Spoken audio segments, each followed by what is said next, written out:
బన్నీ ఇప్పుడు top range కు చేరిపోయాడు. బోయపాటి శ్రీనుతో సరైనోడు అనిపించుకుంటూనే మరోపక్క విక్రమ్ కుమార్ కు కమిట్ అయిపోయారు. ఇక షూర్ హిట్ అంటే తప్ప సబ్జెక్ట్ ను కానీ డైరెక్టర్ ను కానీ ఓకే చేసే స్థితిలో లేడు. ఇలాంటి బ్యాడ్ డ్రాఫ్ట్ లో దర్శకుడు పూరి జగన్నాథ్ కథ చెబుతానంటే ఇప్పుడు వద్దు అని చెప్పినట్లు టాలీవుడ్ లో ఓ గాసిప్ గుప్పుమంటోంది. ప్రస్తుతం ఓ టాప్ హీరోతో సినిమా నిర్మిస్తున్న నిర్మాత బన్నీని అప్రోచ్ అయ్యాడట. పూరి డైరెక్షన్ లో సినిమా తీస్తానని, ఇప్పుడు ఓకే అనుకుంటే 1 year తర్వాత అయినా ఓకే అని కూడా అన్నాడట. అయితే డైరెక్టర్ పూరి అని చెబితే బన్నీ నో అనేసాడని టాక్.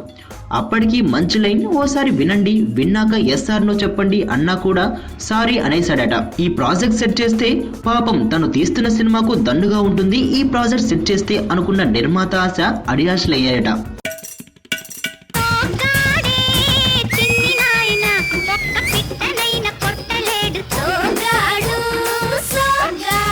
చితిని పట్టిన టేక్ చెక్కలాగా వట్రంగా ఉంటావు.